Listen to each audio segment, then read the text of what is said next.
Listen up. The views, thoughts, and opinions expressed in this podcast belong solely to the podcast participants, and not to any participant's employer, organization, committee, or other group or individual.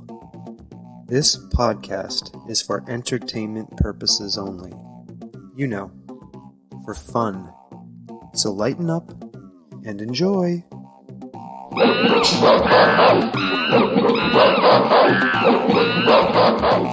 Oh, Stomping Jen. Episode 97. I was going to ask you. And you know, I was just thinking, despite my admonishments that people lighten up and enjoy during that disclaimer, I sound very angry. And enjoy. Yeah. I think I should re-record it. Yeah, I like it. Well, I'm excited for this episode. Can I tell you why? Tell me why. Please. I would love to. You're so excited. You forgot what you were going to say. Well, I was going to say, I have on the show tonight. Yes. Right? And then you were like, oh, wait, there's another person in the room? Checking my own narcissism. Okay, I said, then. I should not say I should say we. Yeah, we are excited. We have a really amazing guest I'm excited. for people. I'm going to say I'm excited. Award-winning author, historian, and teacher, Kate Anderson. Go ahead, hit the button. We are going to talk to her about the incredibly important work she's done in the area of Massachusetts state schools and hospitals and special education. Are you ready? I am. I am super excited for this conversation because I have multiple personal connections to this topic that will be revealed as we talk. Cool. Let's get started. Let's do it.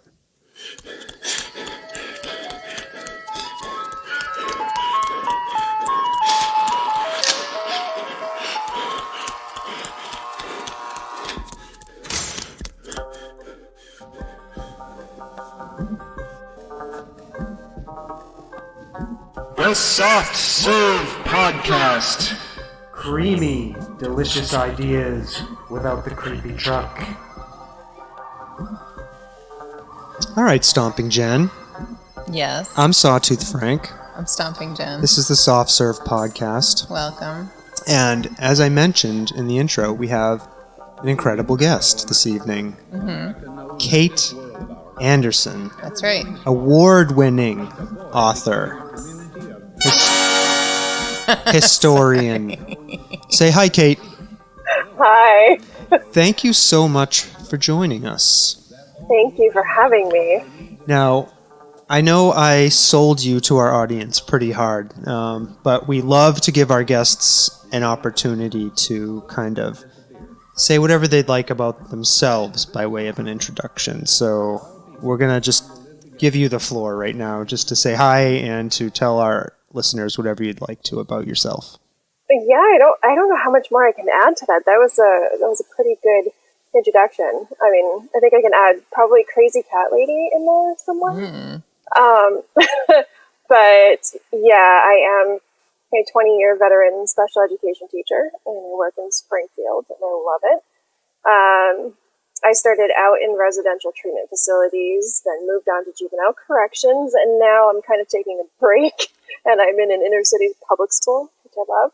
I am married. We've been spending the last 9 years of our relationship renovating a huge old house, and we haven't gotten divorced over it yet, so that's a plus. Nice.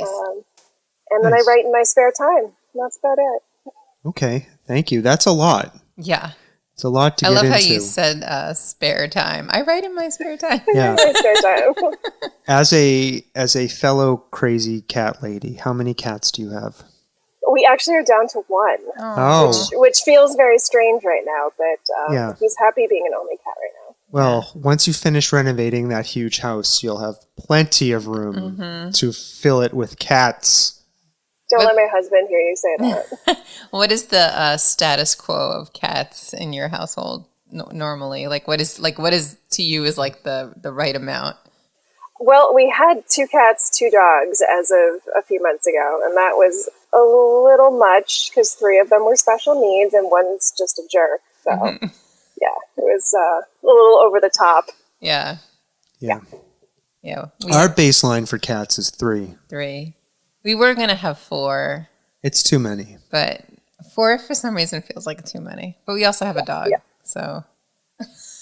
Yeah, that's true. So once you throw the dogs in the mix, that's when it just goes haywire. Yeah, and I think like an average sized dog like ours, maybe slightly below average, small, is worth about 10 cats. Yeah, I was going to say she's a lot of work. Yeah, so we really have 13 cats. That's right. Yeah.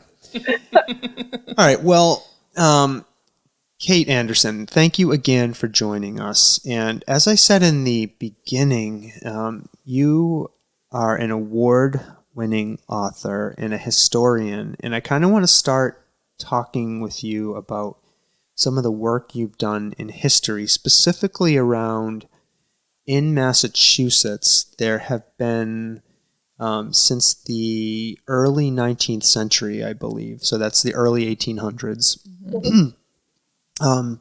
these state, what we kind of colloquially know as state schools and state hospitals.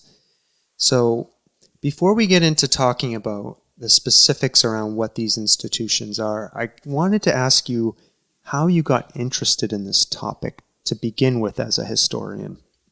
I've always been a history junkie, and my parents and grandmother were abandoned building junkies, so those two things kind of came together in a perfect storm of spending my entire life kind of trying to hunt down history and stories that had something to do with buildings.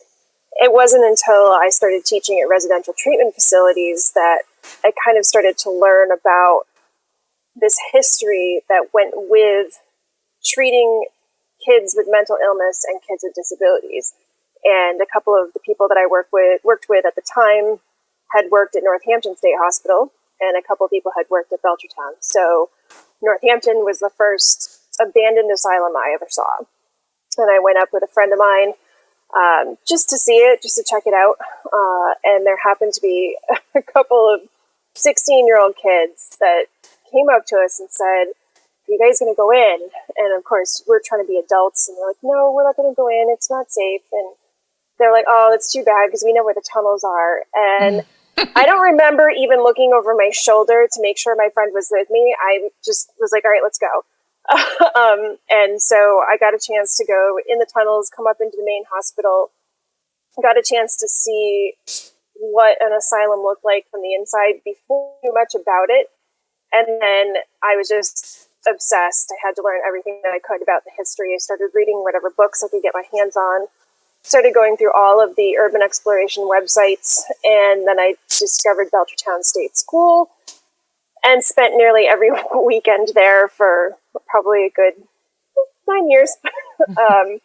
But yeah, that was how my interest started. It was through being an educator and working with people that had these incredible experiences of having worked in these massive state institutions.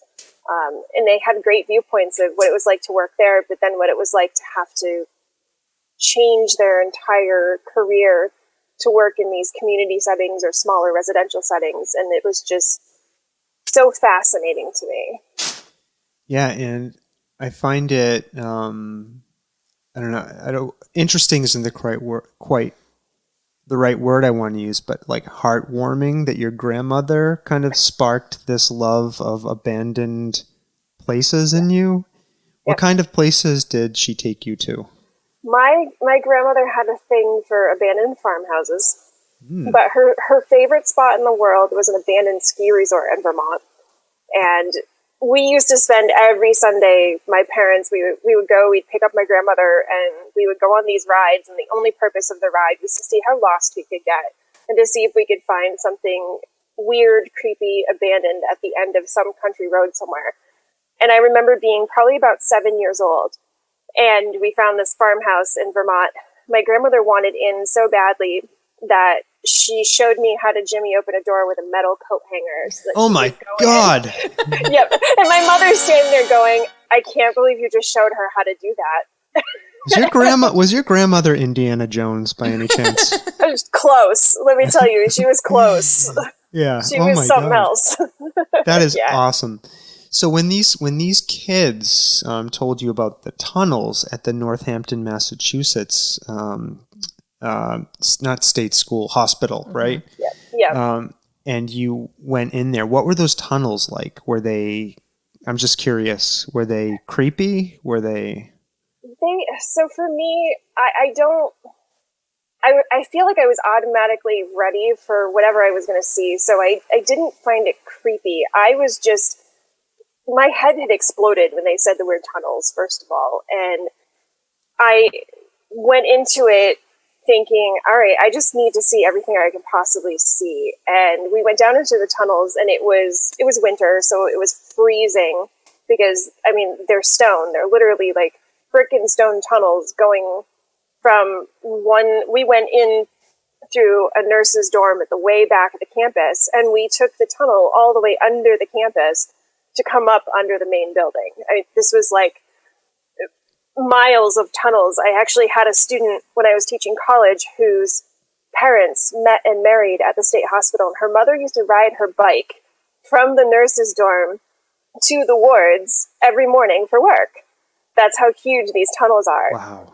Yeah, and that first visit, it was really quick. We went through the tunnels, came up in the main building. I got just kind of a little taste of what things were like. But the second time I went back, I had the chance to actually explore the tunnels themselves, which is where the morgue was. So I did get to see the morgue. I got to see the pathology lab and the autopsy table and everything.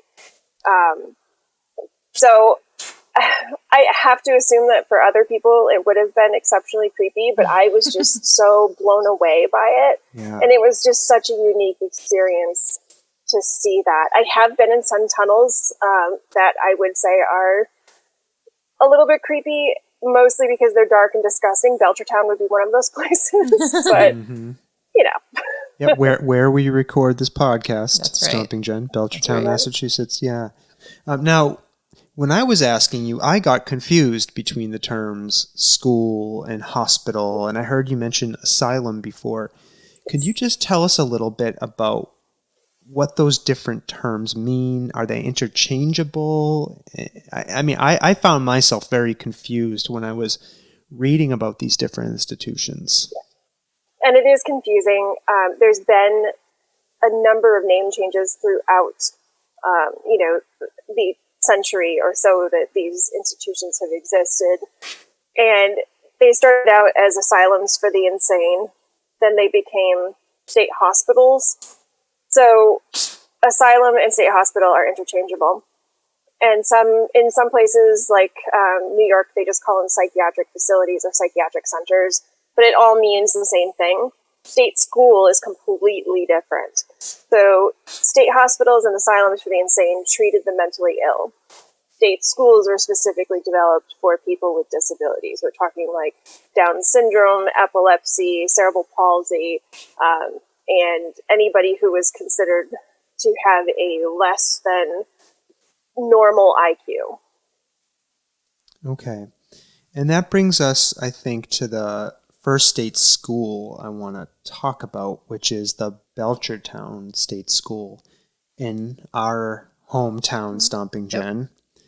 Yep. And it opened in 1915 by my research, and it closed Correct. In 1992. And part of my research were your books. So thank you. So tell us a little bit about the Belchertown State School and what happened there. Well, the Belchertown State School was the third state school in Massachusetts, and it was originally opened as just a farm colony. It was directed by the Wrentham State School, which is out in Eastern Mass. So they already had two state schools in Eastern Mass, the Walter E. Fernald State School and Wrentham State School. Open, operating, doing great. But they had massive wait lists, and most of the kids that were on their wait list were from Western Mass. And we all know that as far as everyone else is concerned, Massachusetts ends at 290. There's nothing west of Worcester except for darkness and dragons. Right. But finally, someone in the eastern part of the state kind of had a light bulb and said, hey, maybe we should open a state school where all of these random children are coming from. We don't know what's actually out there, but maybe there should be a school. And so it actually, once they announced that they wanted to put a third state school in, there was actually this huge competition between a number of towns, including Westfield and Holyoke, which I found interesting. Wow. Because I kind of can't imagine a state school in either. And Westfield already had the tuberculosis hospital. So I thought that part was interesting. But that's how Belchertown came about, and it was just the farm from 1915 until 1922 because they had an issue finding a water source that they could actually use for the school. Which is so ironic. It's so ironic because one of the towns that was in the running was Conway, and they got bumped out immediately because they didn't have a water source. But then Belchertown was like, hey, we're fine. We've got everything covered. And then they went, oh, wait, maybe we don't. Yeah. Which the state was not happy about, but they were kind of already so far into it that, they had already bought all those family farms. They had already said to everybody, all right, this is what's going to happen. We're going to create all these jobs. And then they said, oh, wait, we have to find a water source first. But obviously they managed to do that. And the main campus up on the hill started to grow. And initially it was a model of institutional care. The first superintendent, George McPherson, he was just, for everything that I've read about him, he was absolutely incredible. And he fully believed that all children who were considered quote-unquote feeble-minded, because that's what they used to call the kids that were of low IQ back then, that they could all be taught. They could all be educated. They could all learn to read. And they could all learn to do something that would benefit them, make them happy, and allow them to go home to their families or out to foster care or get jobs and live on their own. Of course, we know that didn't last forever. And eventually, when society started to change, more and more children were being sent away to institutions. But at the same time, the bureaucracy was cutting the funding to these institutions. Belchertown turned into a snake pit, just like anything that you would see in kind of a modern day horror film when we talk about any kind of state institution. So I hear that the intention from McPherson was to be able to, like you said, work with these people with disabilities, give them some skills, and be able to return them to their home communities. And was that successful for a period of time? Was the school able to do that? And what happened? What was the fulcrum? And the snake pit part of it? Did they just stop sending kids back home and they kept them at the school? I'm curious what went wrong there.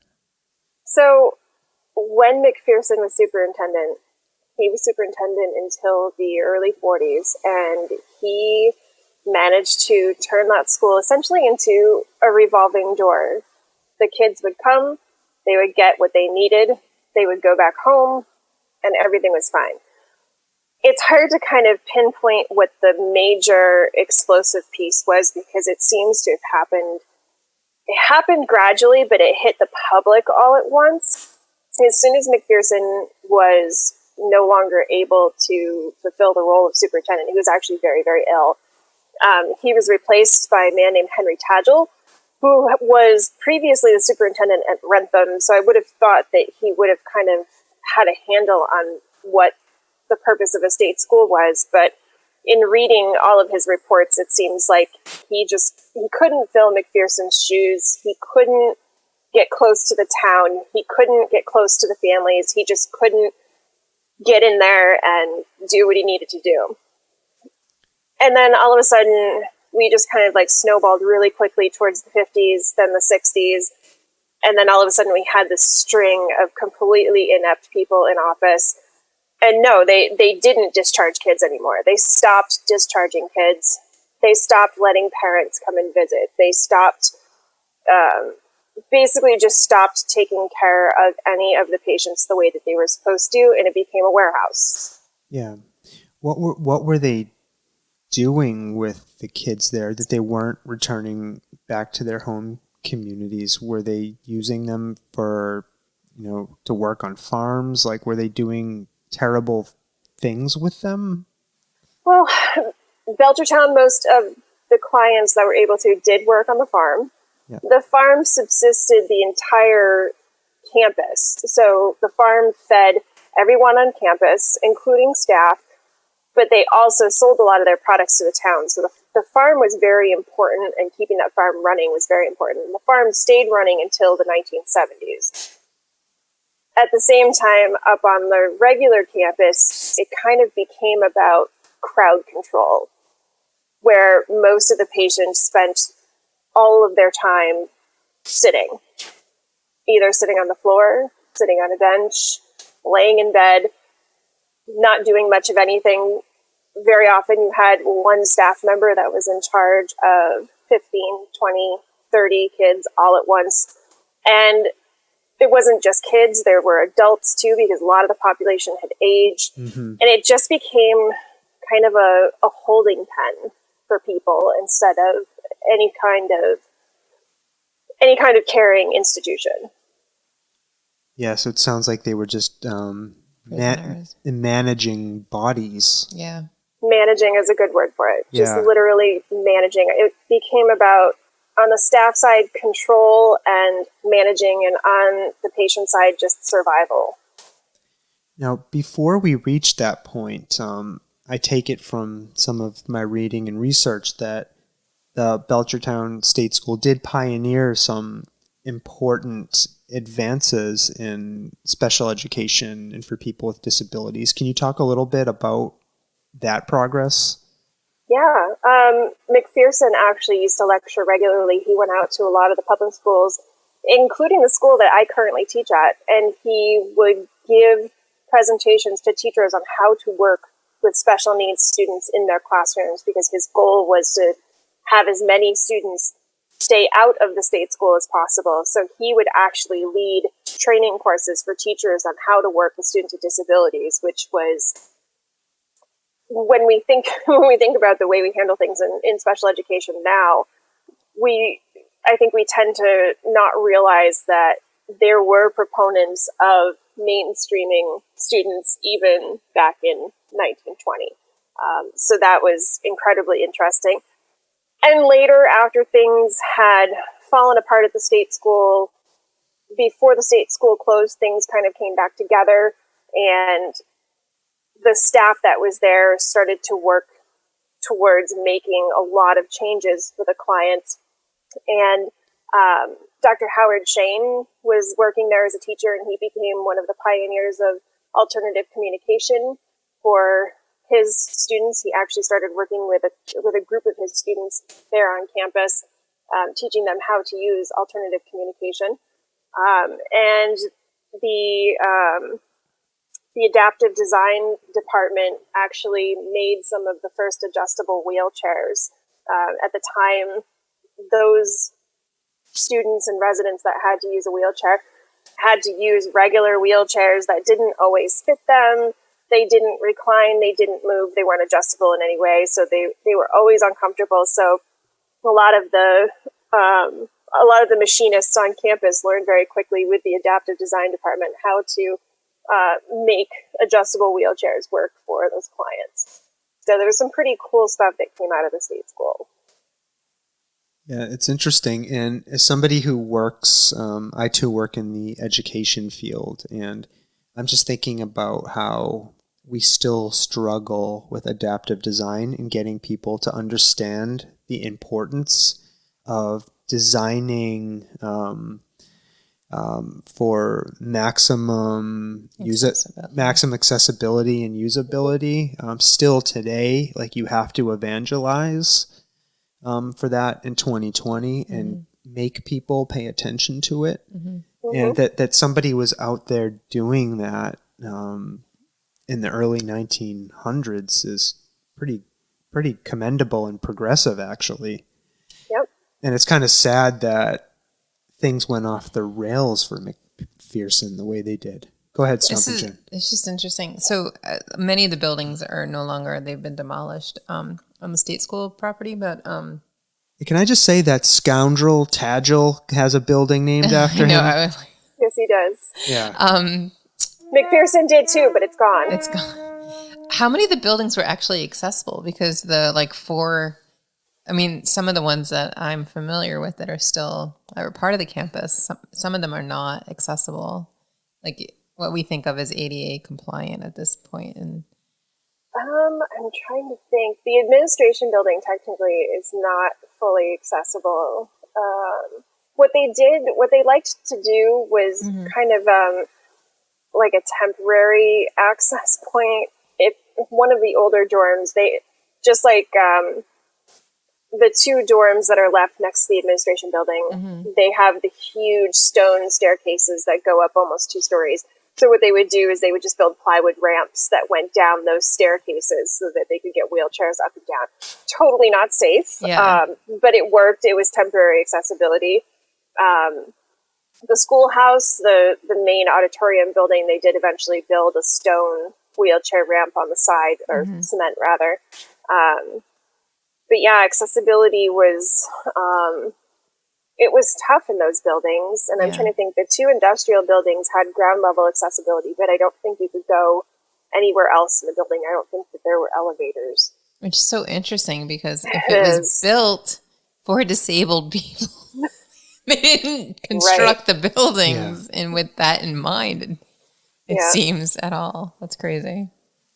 Well, I think they were so focused on developmental disabilities that when they built the core part of the campus, they weren't thinking of receiving clients in wheelchairs and interesting. So I think that might be part of it. And I wanted to ask this question before, but I feel like now we can ask it and it's more appropriate. What are the tunnels for in these facilities? Like, what is the purpose of having these tunnels? So there's 2 different purposes. So Northampton State Hospital's tunnels are full-size tunnels that you could fit 2 gurneys down, one going in one direction, one in the other, because they were patient transport tunnels. Essentially, most of the New England asylums have them. The asylums down south don't tend to because they don't have our weather. So the tunnels were built so you never had to go outside when you went from ward to ward. Right. Belchertown's tunnels, however, are not transport tunnels. They were utility tunnels. All of the state schools' electrical and heating were all underground. So everything was in the tunnels, all the pipes, all the wires. And the tunnels are, I'd say maybe 3 or 4 feet high and maybe 3 feet wide. They are not fun to... Well, weren't fun because they're not there anymore, but they weren't fun to travel through at all. Whereas Northampton's, you could spend a whole day hanging out in them. When you say they're not there anymore, did they get filled in? Yeah. Okay. They ended up collapsing them. Interesting. Yeah. I bet there's still some out there. No. I'm sure there are. But I'm sure they're good and gross by now. They were gross. They were gross when there were still people there. So I can't imagine what they look like now. Now, the next school I want to talk about, or the state hospital I want to ask about, I was sharing with you, Kate, when we were talking before we hit the record button, is I'm from Danvers, Massachusetts. That's where old Sawtooth Frank was born and grew up. And there is a state hospital in Danvers, Massachusetts, which I was telling Kate, if you grew up in that town, kind of emblazons itself on your psyche. It's way up on a hill. Yeah, and it the best way to describe it is it's like this castle, this gothic, ominous structure. Like it's like somebody set out to build the scariest looking hospital they could build. I mean, it's a gorgeous building. But anyways, I was just sharing with Kate though that I can still see it in my head. It is such a part of being a resident of that Belchertown. And that hospital opened up in 1818, closed in 1992, I believe. And when I was doing some background reading on it, again, from some of your books, Kate, I saw that you talk about how Danvers State Hospital contributed to advances in modern psychiatry and mental health treatment. Can you talk a little bit about that for us? Danvers actually, again, when it was built to relieve overcrowding at some of the other hospitals, including Taunton State Hospital and Northampton State Hospital. And it became a teaching hospital almost immediately. Most of the state hospitals had nursing schools within them because typical rotations for nursing school would only put a nurse in a psychiatric facility for maybe a couple of weeks. And a lot of the nurses coming into the psych facilities weren't really prepared for what they had to deal with. So they created their own nursing schools. Danvers had a top-notch pathology lab. They were very, very invested in figuring out the biological link between insanity and that the body systems themselves. They were convinced that there had to be some sort of connection within the patient's brain, something that was not functioning correctly, as opposed to the original ideas that mental illness came from bad spirits or possession, or however you wanted to look at it. And Danvers is also it's also where the prefrontal lobotomy was perfected. That's Danvers's claim to fame. But at the time, the prefrontal lobotomy was cutting edge psychosurgery and used pretty widely, and had, I don't want to say positive results, but it had the outcomes that were expected. And they also had kind of a state-of-the-art hydrotherapy units, and they were just cutting edge. And all of the other hospitals came and visited to see how they were doing things.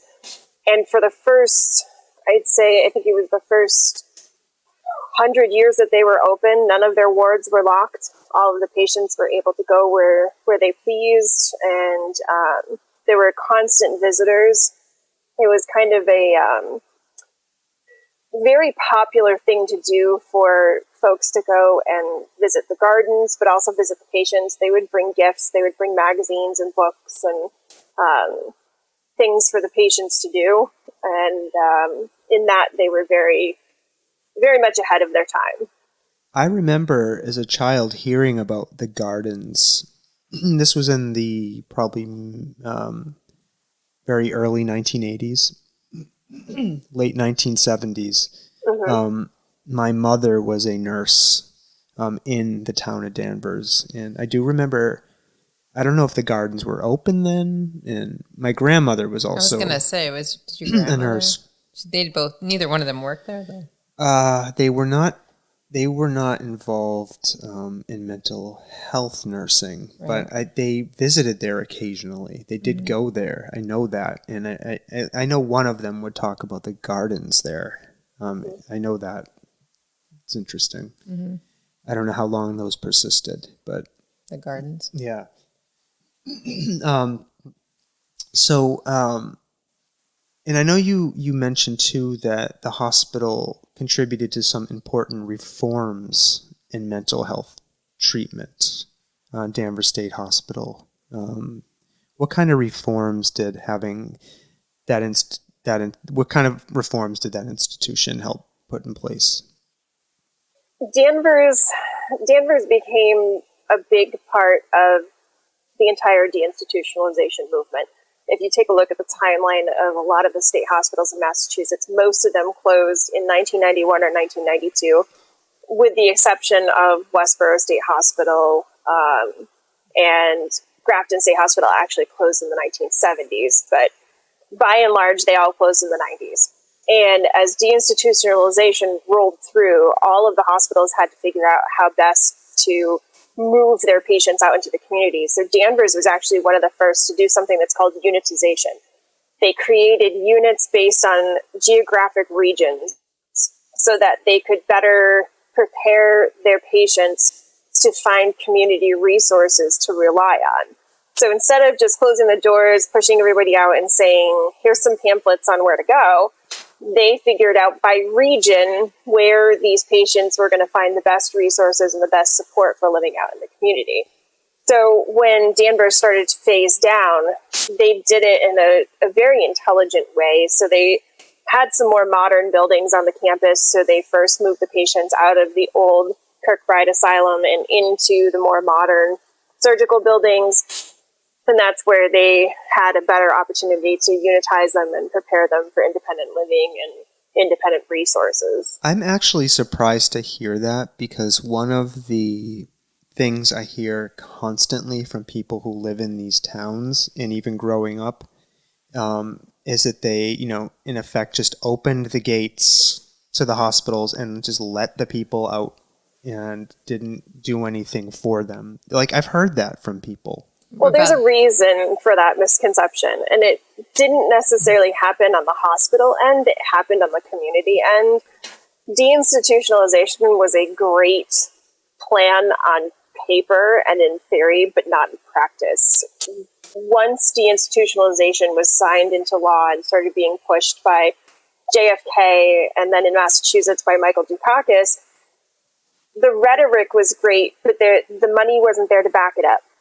Northampton's a great example. When they closed Northampton State Hospital, within a few months, one of the group homes had burned down. One of the group homes had a patient choked to death because the staff didn't know what to do in the case of a patient choking to death. And the Northampton police logged hundreds of arrests of people trying to get back into hospital because they couldn't find the resources that they needed, and they wanted to go back to their 24-hour care that they had in the asylums. Yeah. So now we have this massive homeless population, and then on the other side of that coin, we have this massive population of incarcerated mentally ill. So that's what people are seeing on this end. So it felt like the floodgates opened and they just let everybody out. But in truth, they tried their best to make it a cohesive process, but they weren't given a whole lot of time to do it, and the money just wasn't there. Yeah. You mentioned that there was a wave of these closings in the early 90s. Like, effectively, I think they were, except for Westboro, they were all closed by the end of 1992. What caused that wave? It was mainly, by the time the 90s rolled around, most of these buildings, you have to think about, Northampton was built in 1856, Danvers shortly after. Most of these buildings by that point were literally decaying around the patients. So the states had a decision to make. Do we ride this wave of deinstitutionalization and get everybody out, or do we try to sink the money into these buildings to repair them? And obviously the answer was easy. The state made the call that it's really time for these buildings to just close. We're done. We can't sink any more money into repairing them. It's time for, plus the community healthcare movement had really picked up steam. And there was this kind of smoke and mirrors thing happening where it looked like there were enough community resources out there to make it work. So it was just a matter of timing. Wow. So what I think I'm hearing, and it's a question I had actually written down, was that the kind of sprawling campuses and giant architecture that they put in place to try to build these vast complexes to help people actually ended up working against them, because they, at the end of the day, they were too expensive to maintain. Yeah, very much so. That is like such a sad irony in my mind. It is. Because, you had made a comment about the Gothic castle on the hill with Danvers architecture. The architecture of these asylums was actually part of the treatment. They were built on a particular footprint called the Kirkbride plan. And it looks very much like, from the air, like a bat with its wings stretched out. And the central part, the bat body, was the administration building.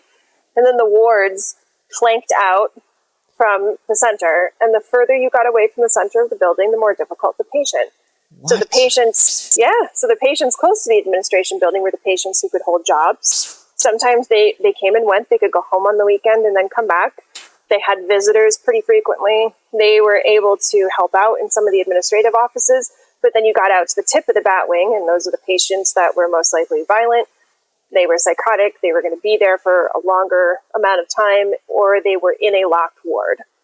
So it was designed so that the patients who would get well quicker were closer to civilization, and the patients who needed more treatment and more attention were spread out further, so they weren't affecting each other's recovery.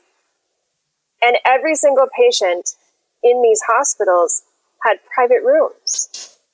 They had a view of the grounds. The whole purpose of these Kirkbride buildings built up on the hill was to get people away from the city and away from the things that had made them ill to begin with. And the architecture was all part of it. They believed that if you were surrounded by beauty and you were surrounded by nature, you could get well quicker. And if you, it's pretty cool. There's a couple of pictures in my Danvers State Hospital book where they actually, every single place where the plaster would meet at a corner in the hospital was rounded out. There were no sharp corners anywhere in the entire hospital. So that patients would never have to be worried about bumping into a sharp corner. That was the type of attention to detail that these places had. Northampton State Hospital was one of the first buildings to have indoor plumbing and indoor and actual heating in each one of the rooms, like steam heat. And they had gas lighting. And then they were one of the first to be electrified. Westboro State Hospital was the same thing. They were one of the first buildings in Westboro to be electrified. Go ahead. I was gonna say, how did they light a place like Danvers State Hospital before electricity? I mean, it was basic, like I mentioned before, it's like basically a castle, and like you described, it's this sprawling bat-shaped complex. Like, how did they light? How did they light those buildings? It was originally gas lighting. Wow. It was that weird, creepy, flickering gas lighting. Yep. My mind is blown by that. There's also daylight too. Yeah. On windows. Yeah, they use that. They use that occasionally. Lots of skylights. Lots of skylights. It's not just always dark. I know it's dark right now. Yeah. You probably are thinking about nighttime. I just spiraled into a dark place hearing about this Kirkbride plan. That is why there's so many of those, like, American Horror Story. And that's why there's so many horror movies that are like set in these asylum type I know places. Yep. Oh, wow. Quite a few set right here in Massachusetts. Some of them filmed here too. Jeez. All right, this was interesting. I read in one of your books that this Westboro State Hospital that you've mentioned here a couple of times now was the second hospital in the country to use homeopathy. Mm-hmm. Can you tell us about that? Sure. Our generation is not the first to really get into natural medicine. Westboro State Hospital actually was formed on the basis of using natural cures for insanity. So no medicines that weren't derived from nature. And they did not, for the better part of its existence, they subscribed mostly to the rest cure. So a patient would come in and they would immediately go to bed. And sometimes it was for weeks, sometimes it was for months. And then they would push you out onto the beautiful sun porches and you would sit out there and get some fresh air. They believed that a good diet, a balanced and healthy diet with a lot of milk. There was a milk treatment that they subscribed to there, which I found very interesting because it's one of the few places that I've heard of that. But they had this massive dairy farm simply to feed this milk treatment that they were using. But they did not like to use any of the sedatives or other medications that were not natural. So they used things like any kind of herbal supplement or natural sedative, or just it was amazing looking at some of the logs that came out of their original pharmacy and some of the things that they came up with, that they mixed and that they used. Nothing was synthesized in the lab. There were no psychopharmaceuticals or anything like that. It was just incredible to see when I was doing research on that hospital. Did they use cannabis? I did not find any mention of it, but State I wouldn't. Hospital. It's probably illegal. Back in the early 1900s now. That was before the Prohibition. When was Prohibition? It was around. You're gonna hold me to this. It was No, somewhere between the 40s and 50s. Oh, really? I think. Yeah. Do you think that this, because it seems like this hospital opened later than these other ones? Do you think that it was open in response to some of the methodology that was being used in the other hospitals? That was part of it. So that it was kind of a reaction. The other homeopathic hospital was in, oh God, I'm blanking now, New York, I believe. Mm-hmm. And they had this massive success rate in discharging patients. So when they decided to build another hospital in Massachusetts, they decided to take the opportunity to make an attempt at a homeopathic hospital. Part of that, I think, also sprang out of the fact that Westboro is also unique in that it's the very first instance of institutional reuse. Westboro was originally a reform school for boys, so the inside of the hospital was a prison. And when Massachusetts closed that location and moved the reform school, they didn't know what to do with the building. And so along came the founders of Westboro saying, well, we'd like to try a homeopathic hospital, but we don't need one of those giant Kirkbride things. And Massachusetts said, well, we got the perfect building for you. Mm-hmm. And it just, I think it was just kind of a combination of factors that came together and worked out for it to be a slightly different environment than the big single building hospitals. And Westboro State Hospital in Massachusetts only closed in 2010, 10 years ago. And Kate, your book also mentions that hospital played a unique role in treating deaf and hard of hearing patients. Could you talk about how maybe they were ahead of the curve for those people? Yep, they initially had the only ward for deaf and hard of hearing folks who also had mental illness. Now the Worcester Recovery Center, which is on the site of the former Worcester State Hospital, has one of the few deaf units for psychiatric treatment, and they ended up absorbing a lot of the patients from Westboro. But they were the only game in town for folks who were deaf or hard of hearing. Now that hospital closed, Westboro State Hospital closed in 2010. Why did that institution close? I mean, it made it so much longer than the other ones, but why did it eventually shutter its doors? They ended up closing it simply because they were building the new Worcester Recovery Center, and they believed the Worcester Recovery Center would provide enough beds to take in the few remaining patients at Taunton, plus the current patients that were at their remaining building at Worcester State Hospital, plus those folks who were at Westboro. So Westboro is odd. It started out as a single building that got added on and added on and added on. And then they started to work backwards. They moved patients forward and forward and forward and forward to the point that all the wards towards the back had collapsed. There had been a couple of fires that nothing had ever gotten repaired. They literally just closed and locked doors and said, we can't use these wings any longer, until they were kind of all squished up at the front of the building, not quite sure what to do. And then the state said, well, we're building this huge new recovery center. I think we're just going to close Westboro down and we're not going to repair it anymore. That sounds like the craziest space management plan I've ever heard. Yes. Yep. Yeah. It's typical. It's very typical.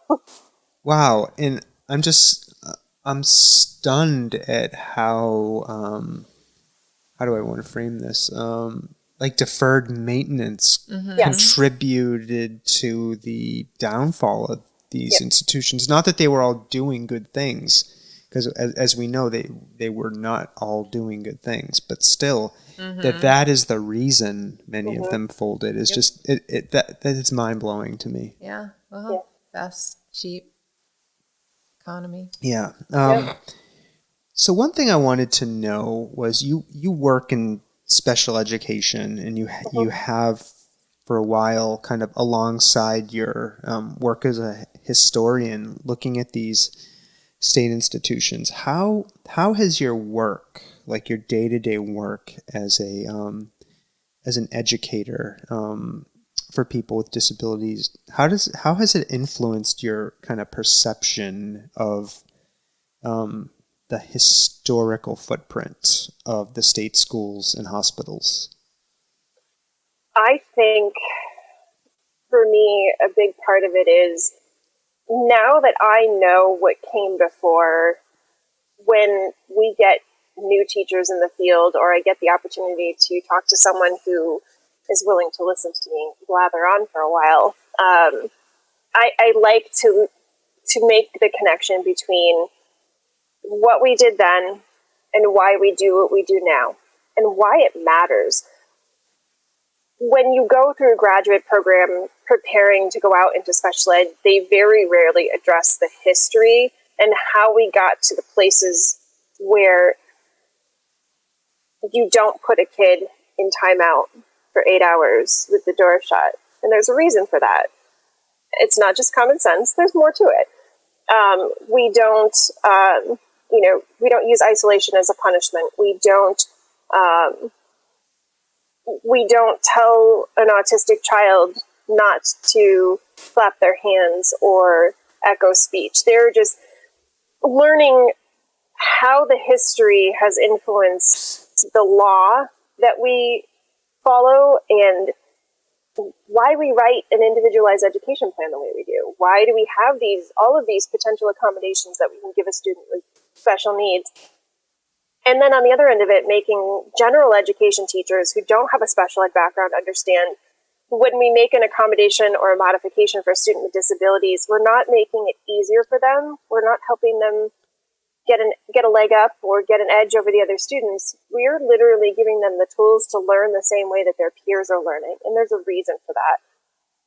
And most of the educators today don't know the dark, dirty history that preceded what we have now for special education. They've never seen a basement resource room, which we grew up with in the 80s when all the special ed kids were in that creepy janitor's closet in the basement with, the flickering fluorescent light, So, and plus I like to give a lot of this history to my students too. It helps a lot of my students understand why they have special needs students in their classes. Because the gen ed kids need to know, well, why do we combine classes like this now? Why does this kid over here get a copy of the notes and I don't? Making them also understand where all of this came from. Do those students that you give this perspective to react in a way that surprises you when they learn about this? Not where I am now. I now teach honors and advanced placement kids, and my kids, I don't think could even tell me which among them are the special ed students, because they are all kind of blissfully unaware that there are differences between them when it comes to education. They understand that, yes, somebody over here might be getting a copy of the notes and I'm not, but it doesn't matter because we all learn differently, and let's just get that A. Mm-hmm. My kids mostly come to me when they want a dose of creepiness, so they ask questions about asylums. So they know that I have the creepy corner, and if they want to talk about, abandoned buildings and hauntings and things like that, they can come to me. But that seems like a good door, maybe an entryway to broader education about this. You know, we started off our conversation with talking about creepy tunnels. Yep. And like, here we are. Like, we've covered some, really interesting, eye-opening stuff to me. Like, I'm still thinking about that Bat Kirkbride plan. I don't like it. I do not like it. I wanted to ask you, have you met anybody who has spent time in or lived in these institutions, and did you talk to them for your projects? Oh yes, absolutely. What was that like for you? I'll tell you a quick story. I wrote my first book on institutions in 2006, and I self-published it. And I went to do a reading at the West Springfield Public Library, and we were setting up for it, and the librarian had set up like maybe 20 chairs, and she said, we can always put some away if it doesn't look like it's full enough. And how dare her? Well, yeah, how dare her? Well, she ate her words because 150 people showed up. Oh my God! Wow. And yep. I had no idea what I was doing. But right in the middle of everything, when I started talking about Belchertown, this man stood up and he said, "My name is Donald Vickus, and I spent most of my life at Belchertown State School." And he started to talk about his experience, and I sat down because I was not needed anymore. Right. And I just sat and I listened to him talk, and so did everybody else. And the audience was a good mix of, young urban explorers who like to break into buildings, older people who just came out for the fun of it to hear somebody talk about their book. But then there were a ton of former staff members from Belchertown, Northampton, even Western Mass Hospital in Westfield. And everyone was just riveted by Donald.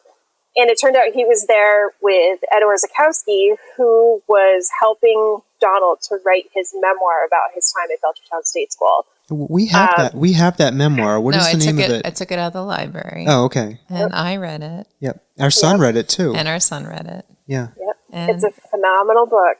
What is it called again? It's called You'll Like It Here. You'll Like It Here. Mm-hmm. Yep. Yeah. It actually resonated very strongly with my son, who was, I think he was 12 when he read it. It's a little, it's a good bit for him. It is. I mean, he's a mature 12, or now he's 13. But and so Kate, when he stood up and started talking, I mean, I can't blame you. You sit down and you listen. Oh yeah. To somebody like that, yeah. He was incredible, and he became someone that I loved spending time with and talking to and running into whenever I could. And since then, I've gotten a chance. I speak yearly at the Danvers State Hospital Cemetery Memorial, and there are a lot of former patients that attend that memorial. So I get a chance to see and talk to them and hear their stories about what community treatment is like now and what their experiences at Danvers were like. I get a lot of emails, occasional phone calls. And the last time that, when my Danvers book came out and I was on Jay Talking, it's a radio show out of Boston, and a lot of former patients called in to talk to me about the book. So I've gotten the chance to talk to quite a few, and it's incredible. It's one thing for me to write about these places and to research them, but I didn't live it. I've never lived it, and I never will, because these institutions don't exist anymore. And I can only look at it through my own lens and my own experience, and to hear the stories of the folks who actually lived it is just, it's unbelievable. And it makes what I do so much more meaningful. It makes it worth it. I mean, and this, I think about this in the context of the importance of history, right? And historians, and hearing about those people who contact you and tell you how touched they are is giving me chills. My eyes welled up, Sorry. And this comes out of your own passion and interest, you know, that is just so amazing. You know, the importance of like documenting things and telling stories and all that work you put in. I have a question. So earlier you mentioned that the state school here in Belchertown, that you have been coming here for like 9 years, I think you said. But yet your book on Belchertown just came out, but these other books came out. Were you investigating these other hospitals and facilities previously, or did it just... It just happened that way. Okay. Belchertown is by far my greatest love. I decided to write a Belchertown book back in 2013, and I actually had a fully funded Kickstarter campaign to work on the book. But in the meantime, I wrote my 2 novels, and then a friend of mine contacted me one day and said, listen, I really want to do a book on Danvers, and I'm not a writer, so I really could use some help. So that's how Robert Duffy and I partnered on the Danvers book. And around the same time, we had found out that Westboro State Hospital, the entire campus, had been sold for redevelopment, and it was going to be torn down. So it was just kind of an opportunity thing. And then shortly after that, I had gone to one of the memorial services at the Belchertown Cemetery and ran into a woman named Lori Whitney, who is the most incredible person I have ever met. And she kind of spurred me to really get to work on the Belchertown book. And I had already had some images that had come from Don Lebrecht, who was the Western Region trainer for the Department of Developmental Services. He had actually helped me write my first book back in 2006. And he's since passed away, but I decided it was time to kind of honor his legacy and his memory, and Lori talked me into it, even more so. And I finally pitched it to Arcadia, and I said, it's probably going to be a little bit bigger and more in-depth than the last 2. And they said, it's okay, we can handle it. And it was just, it was time. That is amazing. There are a lot of these institutions in the state of Massachusetts. I was looking on Wikipedia today, and the list is long. We've like skimmed the surface. I wanted to ask if other states had similar types of institutions, or are we somehow unique here in Massachusetts? We are unique in the sheer number that we have. If you ever get a chance to, if you visit 1856.org, which is Anna Juliet Haber's website, you will see our state lights up like a Christmas tree when you put dots for all of the institutions that we had. It's mostly because Massachusetts has always just simply been a leader in health and human services and education. So as Massachusetts grew, so too did our institutions. I mean, when you look at our history when it comes to schools and colleges and universities, alongside even general hospitals, we had one of the earliest general hospitals in New England. It was just a matter of Massachusetts being at the forefront of literally everything. Massachusetts always has to be first. Let's give a good chime for Massachusetts. Well, were the patients majority from Massachusetts, or did they come from outside of the state? So initially, the reason that insane asylums were built was because the poorhouses were loaded with a lot of immigrants who had come in that were deemed insane. Then it snowballed from there that, we were looking at actual Massachusetts residents. But by then, when you think about Massachusetts, nearly everyone that came into Massachusetts was an immigrant of one sort or another. But when we had the huge waves of immigration coming in, when you think about a person who comes to Ellis Island and doesn't speak English and has a strange way of dressing and strange mannerisms and, no one understands what they're saying, very often they were labeled insane and shuffled off to the poorhouses because they couldn't make a living. Then the poorhouses couldn't support the level of insane, and thus... Jesus Christ. I knew xenophobia and racism would rear its ugly head here. That's a big part of it. That is a big part of it. Well, I mean, and the scary part, too, is like the state school. They had a nursery. They had infants. Like, they just had, like, wards from the state or whatever. I don't even know, like, how... Yeah, the state schools were like a whole other animal when it came to who got relegated to the state school. If a parent went to their primary care physician and said, little Johnny's not hitting his developmental milestones like his sister Sally, it was, okay, lock him away because there's nothing you can do with him. You're not going to be able to educate him. You're not going to be able to handle him at home. Just send him to a state school. And, you know, babies who were born with hydrocephaly, which is the enlarged head and fluid. And just a few years ago, I had a high school student in a classroom who had that. Every once in a while, he'd have to go and have fluid drained, but then he'd come back the next day, and it was business as usual. Yeah. But back then, you know, any child that looked or functioned differently was sent to the state schools. What are you thinking about all you've learned as a historian? What are your thoughts about the relative good versus bad these institutions did for the people they treated and for our society? I have a very unpopular opinion in that I'm very pro-institution, but I'm pro-institution when it's done the right way.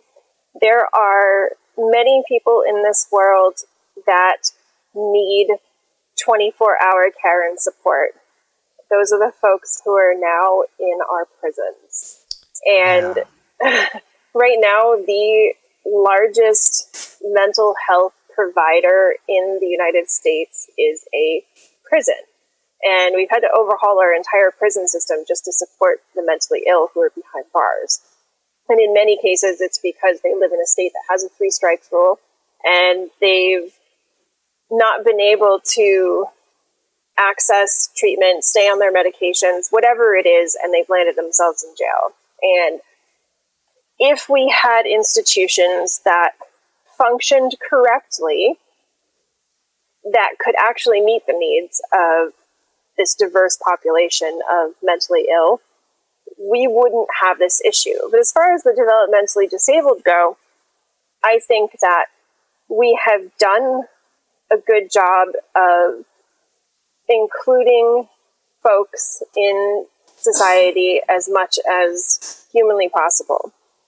And I say as much as humanly possible because people are still human, and there are plenty of humans who can't handle the idea of someone with disabilities trying to be an active part of society or receiving any kind of support and education or what have you. I think we've gotten to the point, though, where those folks are fewer and farther between, I hope.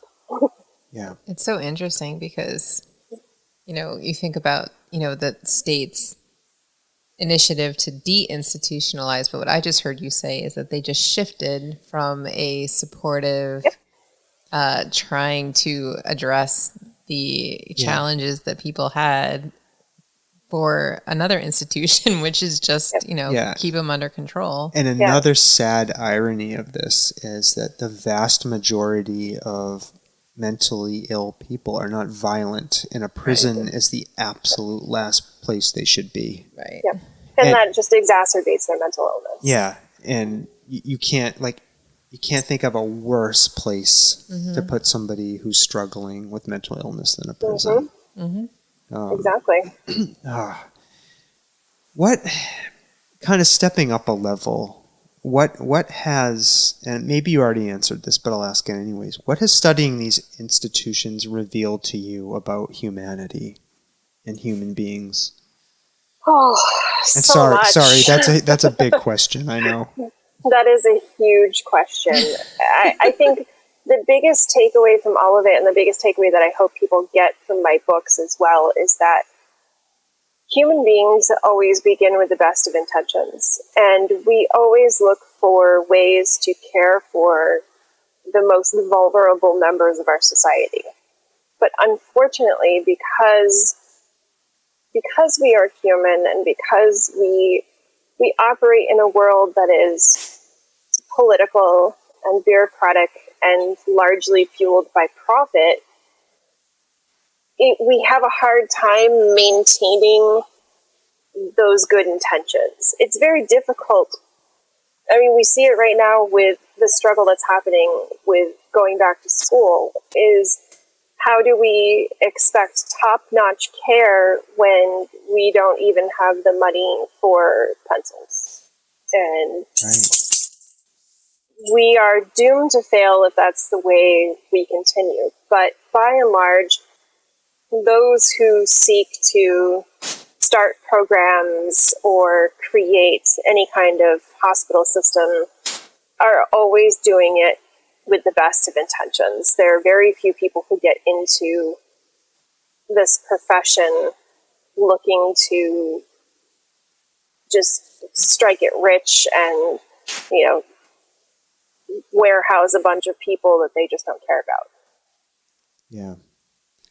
And I think about best intentions gone awry, right? When I think about the lobotomy guy, I'm forgetting his name. Yes, Walter Freeman. Yes, Walter Freeman. Yes. And that is a snowball of horribleness that just rolled down the mountain and got out of control. And when money got involved, when his fame, I saw a documentary about Walter Freeman, I think, and it was fascinating about how it just got away.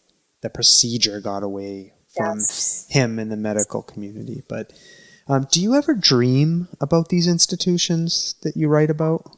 All the time. What are those dreams like? It's mostly, for me, it's urban exploration dreams. I dream about walking through them, and I've, at this point in my career, I don't explore much anymore because I'm old and I'm slow and I really don't want to run from security anymore. But I've explored I think close to 50 state hospitals at this point. So mostly for me, it's kind of reliving what I've seen inside the buildings, especially if I'm writing about a particular building. I will frequently dream about that building, and it's hard not to. And this is something that I'm constantly reading about and constantly talking about and writing about, so it's not surprising that it comes up constantly. Have you ever been a patient in one of your dreams? I have not. I've observed in my dreams, but that's about it. Okay. What are your thoughts on either, stopping the destruction of these campuses and buildings and memorials, at least? My first experience with that was Northampton. So Northampton was my first Explorer. It was also the first one that I had to watch come down.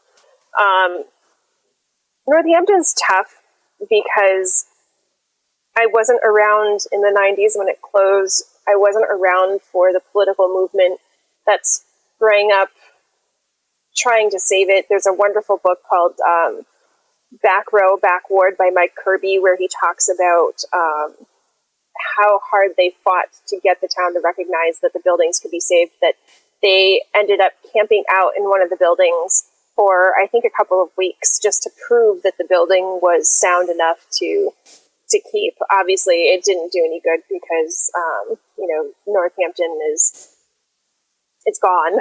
The only thing that marks that hill as Hospital Hill is they kept, I think, 3 of the original buildings, and then the Haskell building, which is the Western Region Department of Mental Health office, still operates. But I will say the most beautiful part about the loss of Northampton is that Tom Rydell, who was a professor at Smith College, used to teach a freshman class on the history of Northampton State Hospital, and their final project was to design a memorial. And he did this every year.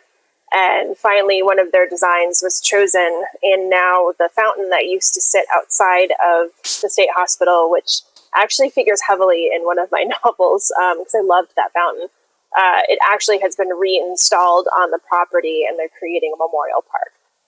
That is awesome. It is awesome. We fought long and hard to get a memorial up at Danvers State Hospital. Obviously, you guys are well aware of, the fight that we are, I won't say a fight, because mass development in the EDIC have been wonderful to work with so far in discussing what a long-lasting memorial should look like at Belchertown State School. But it is hard to watch these buildings go, because they're a big part of history. But then you look at a place like Danvers, where they kept the facade, and I think that's great. But at the same time, sometimes I look at it and think maybe they should have just torn the whole thing down. Yeah. It's either keep it all or tear it down. It's hard. It's really hard, because for me, I want the buildings to stay, and I want them to stay forever, because I want to explore them forever. Yeah. But you can't do that, because they do eventually fall down on their own. But seeing projects like Danvers, to see that some of it got saved, and when you do see the few buildings at Northampton that are original, and when you look at Belchertown and you see that, one of the dorms is still an active business, and then you see the recreation department and Belchertown Community Television are in original buildings, that feels good to me. As long as there eventually is something that explains to the general public what was once there, I'm happy. I'm happy, because eventually there will be generations that have no experience whatsoever with institutions. Yeah, and that's why what you're doing, Kate, is so important, I think. So before we talk about your fiction, I wanna just remind people, right? Kate has helped us, create memorials to these places in her books. So 100%. Buy her books, read them. Yeah. And, learn more about this. It's fascinating stuff, and it has ties and connections to so many things in our lives, whether it's special education, in modern education, whether it's how we're treating people with mental illnesses in prisons, whether it's from an architecture perspective. I mean, there's a lot to learn from these books. So go buy some of them and read them. And I love when people reach out to me with questions too. So yeah, and we'll link to your stuff in the show notes of the podcast. Excellent. You mentioned your most recent novel, or at least the title of it, called Hospital Hill. Could you tell us a little bit about that novel? Hospital Hill was actually my first novel. Oh, sorry. Oh, no, that's okay. Damn you, Amazon. Her newest one is the Belchertown State School, which is not a novel. No, I meant the But that one just fiction. came out. No, I'm just saying that one literally just came out. Yeah, the novels kind of hide underneath all the nonfiction. All right, so let me give myself a podcast slap. That's for me. Okay, what is your most recent novel, Kate, please? The most recent was called Shadows in the Ward. So Hospital Hill and Shadows in the Ward are standalone books, but they connect. Oh, I love connected universes. Yes. So there are Easter eggs in Shadows in the Ward that connect back to Hospital Hill. So the next novel in the quote-unquote series, if you want to call it that, is actually called The Burning Season, and will probably be out sometime next year. If I stop writing nonfiction long enough to finish writing fiction. The Hospital Hill is set at Northampton State Hospital, and it takes you back and forth between the early 90s when the hospital was closing and the 1950s when the hospital was at its zenith. And the main character, Valerie Martin, is retiring from the Department of Mental Health, but she takes one last job at Northampton, going through some records. And she discovers some anomalies in the records that make her kind of think back to what was going on the wards at that time. And she discovers a little bit of a mystery, and that's all I will say about that. What draws your fictional creative mind to this area? It's the buildings themselves. almost every time that I've sat down to write fiction, it starts with a building. It starts with a setting. I am definitely a person who is rooted in place when I read and when I write. It's why I ended up writing so many nonfiction histories of these buildings, is I get very stuck on the buildings themselves. I love them, and I had spent so much time exploring Northampton that it just kind of felt natural to turn it into fiction. Plus, I think for many people, fiction is more accessible than the nonfiction, because you're reading a cozy mystery that just happens to be set in an asylum, and you're learning historical fact without even knowing it, as opposed to sneaky history. Yeah, it's sneaky. It's totally sneaky history.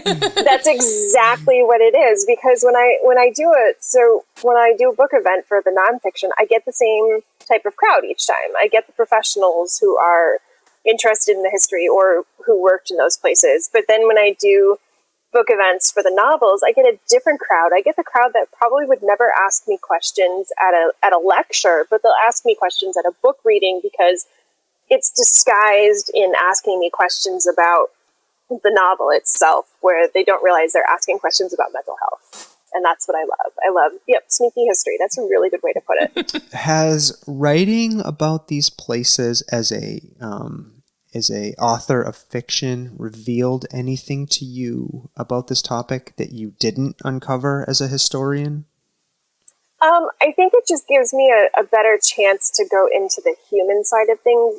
In creating the characters in both of my novels, I had a chance to move away from the facts and figures and the timeline of historical fact, and actually consider, things as simple as, well, what would Valerie have worn to her job interview in 1959 at Northampton State Hospital? Or, what would it have felt like to be a nursing student at Westboro State Hospital, in the early 90s? And I got a chance to kind of look at the inner workings of the hospital from a different way, because I was creating a story and I was creating a mystery inside of a real life place. That's interesting. Now, is your process for writing fiction different than, this is an obvious question. It has to be. What's your fiction writing process like? How do you get started? You said it starts with a building, right? Yeah, it does. I hate to say it, but there are some writers who are plotters, and then there are some writers that we call pantsers, like people that just go by the seat of their pants. I am definitely a pantser. I just pantser. One day I will think about something and I'll think, I'd really like to write a novel about that. And then a couple weeks later, I'll sit down and I'll type a little bit and I'll say, okay, that's kind of good. All right. And sometimes I'll just leave it and it'll sit in Google Docs, and then I'll open it occasionally and go, what is this? Because it's usually untitled and I don't know what it is anymore. But with Hospital Hill, I started writing it and it just flowed. It just happened. But then it sat in a drawer for 6 years and did nothing, because I wasn't thrilled with the way it was coming out. And I actually ended up completely rewriting it. The book is completely different from my original idea. Its original incarnation is nothing like what it ended up being. And I'm much happier with how it came out, and it made it easier to write the second novel. I wrote the second novel in about 6 months, because I already was forming the idea as I was finishing writing Hospital Hill. I knew what characters I wanted to carry over. I knew where I wanted to set it and how I wanted to make it work. And I actually already had in my head planned the Easter eggs that I was going to drop in the second book. Yeah. Maybe you needed those 6 years in a drawer to I did. munch, And let your brain perk. What was the second novel? What was that called? The second novel is called Shadows in the Ward, which is actually named after a friend's book, Shadows in the Asylum by D.A. Stern. If you want a really good asylum-related mind trip, Dave Stern's book is phenomenal. It's literally a collection of fake patient records all assembled, and you have to kind of read through all of them to solve this mystery that's happening. And I had fallen in love with the book, so I named my second book Shadows in the Ward as an homage to Dave's book. So there's some kind of connections between, you'll see some little Easter eggs in Shadows in the Ward that came out of Dave's book as well. So now Amazon is also telling me you have 2 other books available. Yes. Are you not talking about those? We cannot talk about them. There was a time before I really learned how to write. Those are young adult urban exploration novels. Those are straight breaking into buildings, what it's like kind of novels.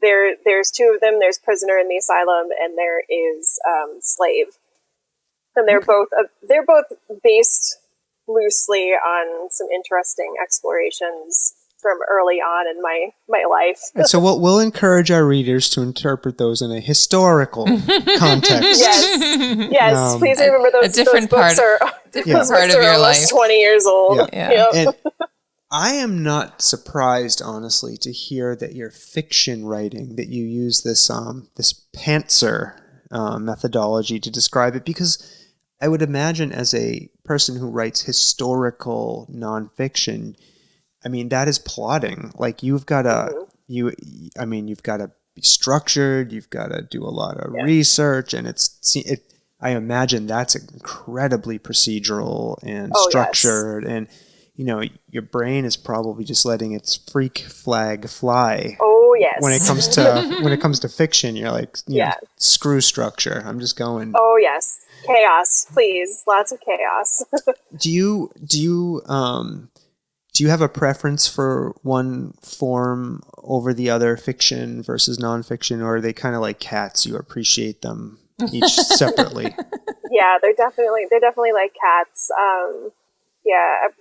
I think it all depends on what kind of a mood I'm in. But once I get going on a nonfiction project, I can't stop, because there is so much organization that's needed with a nonfiction project, whereas fiction, I can pick it up and put it down without a problem. Fiction requires a lot more confidence, though. I feel like with the nonfiction, I feel like more of an emissary, like it's reportage, like I'm just simply relaying fact and making sure that everybody knows the full story, whereas fiction, you have to have a lot of confidence in your ability to craft these people and craft this world that you've set out to put on paper. And I experienced that lack of confidence with Hospital Hill sitting in a drawer for 6 years, but then when it came out and everyone loved it, I had this surge of confidence. I wrote Shadows in the Ward, and I can't give that book away. Literally can't. I tried giving it away at a book festival, and people were just kind of like, no, I'll pass, thank you. The fiction, I think, is harder in that aspect, but I enjoy both, I think. Mm-hmm. So, okay, you're working on another novel. What's ahead for you in the nonfiction space? Do you have something? Are you planning something you can reveal? I am hoping my ultimate goal has always been to put out a full comprehensive history of Belchertown State School and its influence on special education in general. My plan is that at some point that project will go and live with an academic press. Belchertown did end up becoming my master's thesis when I got my MFA in creative nonfiction. It looks very different from the Images of America book, but I wanted the Images of America book to come into being as kind of a show opener, I guess. Like an appetizer. Kind of, because I know that, if I go the academic route with the story of Belchertown, I won't have a lot of space for images. And there were so many images out there between Cliff McCarthy at the Stone House and Don Lebrecq and some of my good friends who are collectors, and even my own collection. There was just so much that I felt like needed to be shared, and I knew would never make it into an academic text. So it was kind of like have this. I hope somebody wakes up and awards you an honorary doctorate. I know. I was going to say, you're like basically writing a whole. Yeah, for this work you've done. I mean, it is really amazing, and Yeah. I can't even imagine. I know some of it is a labor of love, but how much hard work and dedication you put into it. You know, That's a lot.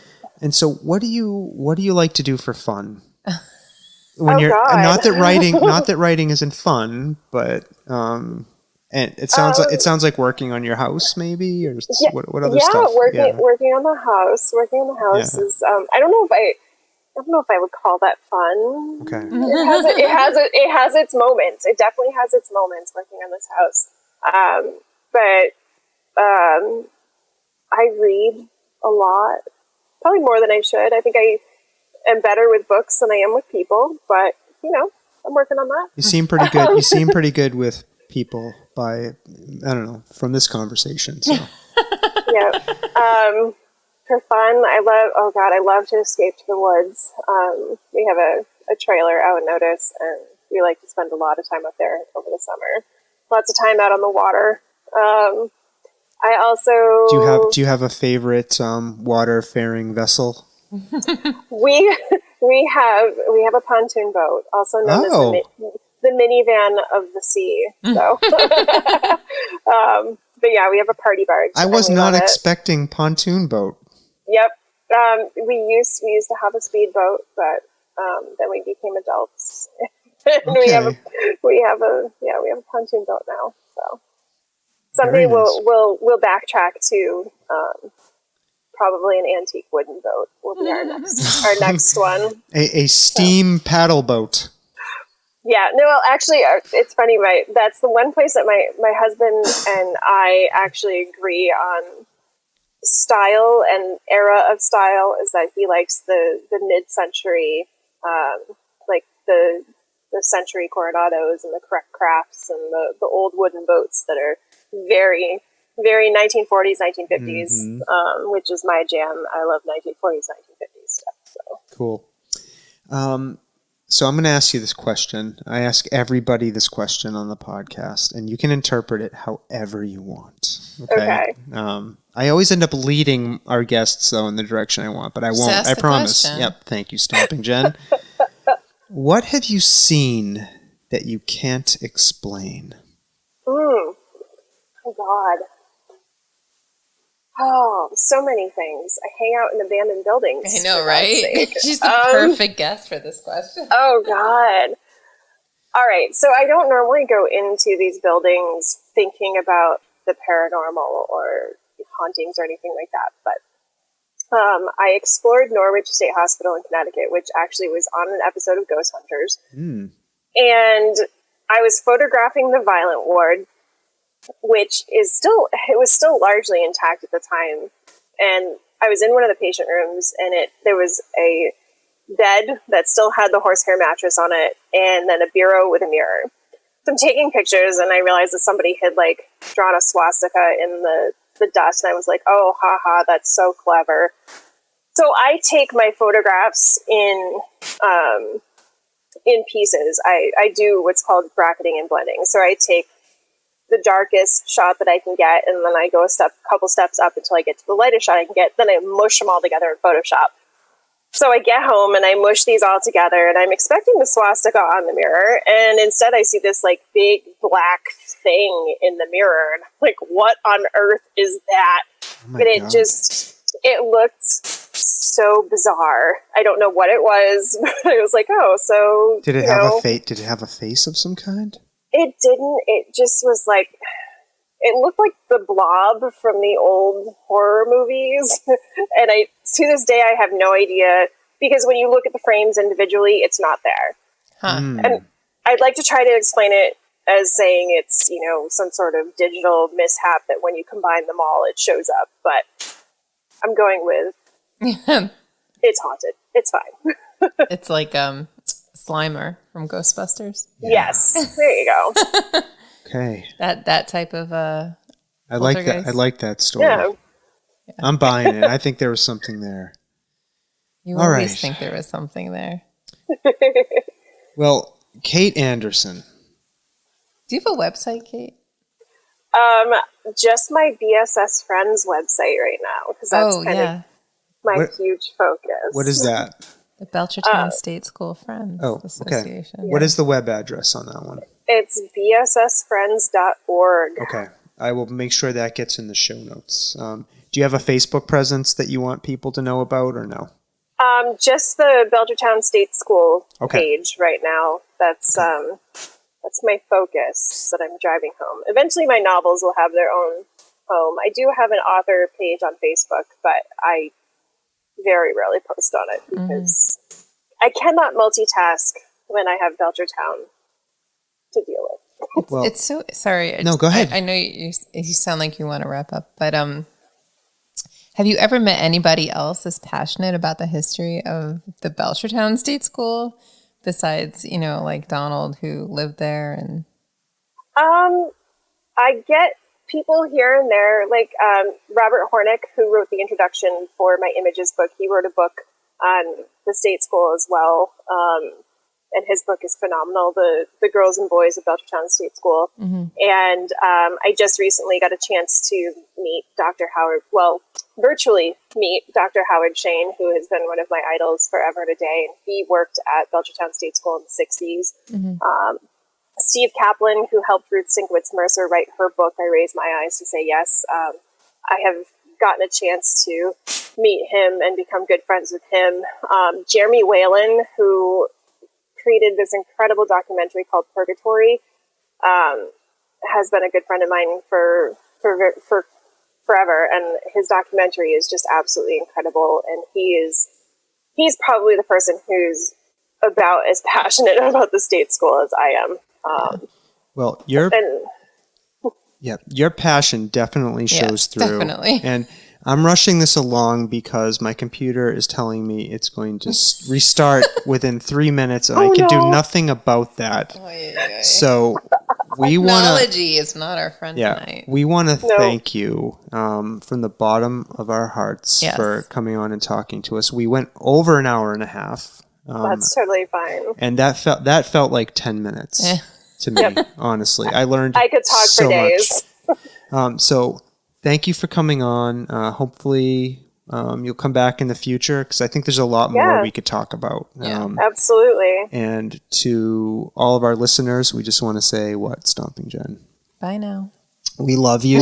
No, we don't. I do. I love them. Okay. Stomping Jen doesn't love you. And no, we love you. Thank you. Thank you for listening. Thank you for listening. Coming. Thank you, Kate Anderson. We really appreciate it. And be safe, be well. Wear a mask. Wear a mask. And goodbye, everybody. We love you. Bye now.